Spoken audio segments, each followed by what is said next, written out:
would it look like if instead of every time fear comes to the door, you slam it shut and say there's no space for you here, but you welcomed fear in, made them a cup of tea, and asked them their story? Because then I bet the next time they come to your door, it's not going to be quite as scary, and you're not going to want to slam the door shut quite as fast. And it's hard to invite fear in and have a conversation with it, but that actually allows us to be more whole. And when we are only focused on raising our frequency, awakening, we're losing some very vital piece of this experience. If we were just supposed to be all spirit and that's all we are, we wouldn't be human beings. We wouldn't be physical beings. We would just be angels, entities, energy, whatever. We're here, at least I believe, to have us be here is a reason for being here, right? Why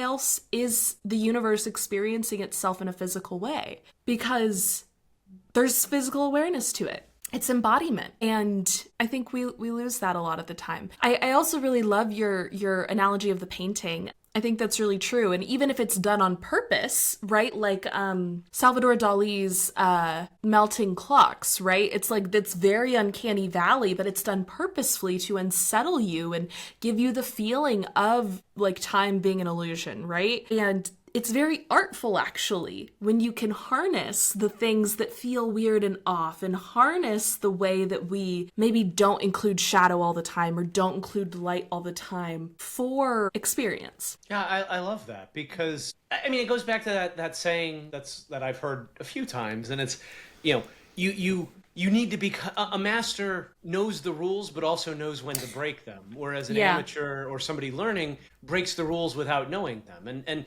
Ernest Hemingway sort of said the same thing with his iceberg theory from a writing perspective of this idea of you don't tell most of the story, but you need to know what that story is. And that's what separates a good writer from a hack. A hack doesn't tell the story because he doesn't know it. A good writer doesn't tell the story deliberately, but tells the story through the tip of the iceberg, essentially. And I think that's a very good analogy for our lives. In some very real sense, as I hear myself say it, it's this idea of our lives that we live are the 10% of the conscious iceberg above the water, essentially. And most of us live our lives without knowing what the 90% below the surface is. And so we're in Hemingway's example, we don't know when to break, we don't know the story of ourselves. So the story that we tell is incomplete because but maybe the shadow work to me represents looking underneath the surface to understand the iceberg, the you are, to quote Rickon from Severance. Maybe that's a real purpose for shadow work, because if you know who you are, then the actions you take to deliberately decide who you are going to be, like what let's suppose you have an urge to steal from stores for whatever reason. Winona Ryder comes to mind for some reason. Yeah. Back in the 2000s when she was on trial for shoplifting. But people do that, for the thrill, for what, there's an unmet need. There's a part of them that feels seen or feels like they're, again, there could be many different reasons for it. But if you don't see that about yourself, then you may or may not go to a store and choose. You may choose to steal, you may choose not to steal, depending on whatever, the time of day or your gut feel or whatever the case is.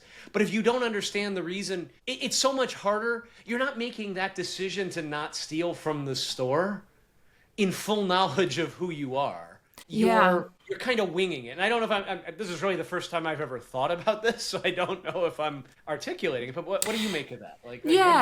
Because I'm not sure what I... Yeah. It kind of sounds like if you have the desire to steal from the store, right? It's the difference between suppressing the desire and understanding the desire so that you can harness it or transmute it or alchemize it, right? Because if you spend your entire life like, oh, well, I have this desire to steal from the store, but I'm not going to steal because I know it's wrong. You're spending your entire life pushing some part down, right? And just ignoring it because it's, quote, bad, which I think we could also get into the ethics around stealing, and that's a whole other thing. But if you were to sit down and say, okay, why do I really want to steal? Why do I want to steal? What does it feel like when I think about that? When I visualize stealing something, what are the feelings that come up? What arises? Well, it gives me this sense of excitement and rebellion, and I don't really rebel often, do I?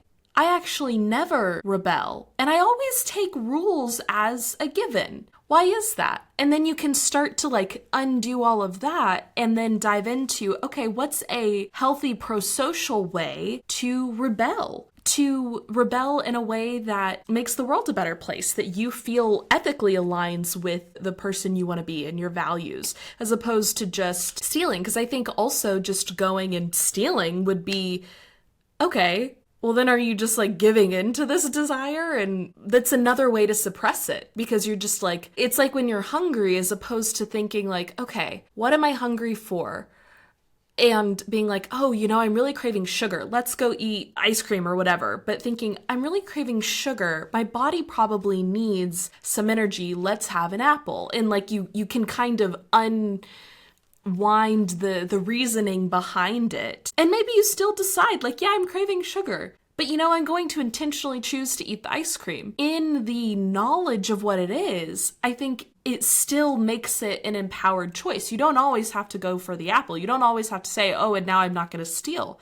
You could still say, and I need to steal from the store. I do think that's what I need to do. But you're doing so from an empowered place where you have stepped into a wholeness, an expansiveness of self, as opposed to a suppression or a constriction of self, where it's like, I'm not going to do that because I don't want to feel that, or I'm just going to do it real quick to kind of exercise whatever demon that is. At least that's what I hear in what you're saying. Yeah, no, I think I agree. I love the way you put it. I think it's a great, and I love the transition to parts and this idea of there are no bad parts. And so this idea, this part of you that wants to steal, and I don't know how we got on shoplifting, but it's actually a kind of it's a helpful, yeah. It's actually a good illustration, because there's not a whole lot of like intensity associated with it. Yeah. I don't know that anyone's truly like upset at people who shoplift. But yeah, if you're shoplifting from a big corporation like Walmart or Target, I'm like, there is something kind of like I was saying, the ethics it's complicated. Yeah, but sorry, it's a bit of a Robin Hood stuff. I mean, there's complexity there. But yeah, I love the framing in parts. One of the things that I'm learning in my own journey as a coach, as a therapist, as a helper. I mean, I don't like any of these labels in terms of like, oh, you're a coach, or I've graduated. I have a degree. I have a master's degree in professional counseling, and I think that's wonderful, because it gives me a framework, a scaffold to be able to help more. It gives me more tools. It gives me more insight. I'm a different person than when I started my program 5 years ago. But when you were so I don't think there are bad parts in terms of like even this part. So what I would say is that part that wants to shoplift it has a good purpose. It feels it's doing something to protect you, that it is serving an important function in your life. And so the first question is to better understand that function. But where I think a lot of people get tripped up, and where I know I have, and over the long term, is when you try to approach that part of you. Like, it's one thing to say, oh, it has good intention. And so, in IFS work or parts work, we start to explore that. And, well, how do you feel about, okay, well, what is this part trying to tell you? You're asking all of these questions. And one of the things that I've struggled with, me personally, and maybe other listeners have had this, maybe it resonates, maybe it doesn't, is there a change agenda? I would argue that having a change agenda paradoxically makes it almost impossible to change. Yeah. If I'm talking to a therapist or a coach, or just doing my own self-work, parts work, however you want to do it, but I'm going in there with a goal to begin with. I want to change this part. I don't want to shoplift. This needs to change. It's like you can't, that doesn't work. Yeah. I mean, it works to a point. I mean, and it can help. But ultimately, and I think this is true of what we talked about in the past, about manifestation, about anything that needs to be created. There's this weird paradox of the harder you try to get it, the less likely it is you're going to get it. Right. The more you want to change something, the more stubborn it is to change. And it's almost as if the brain doesn't understand change.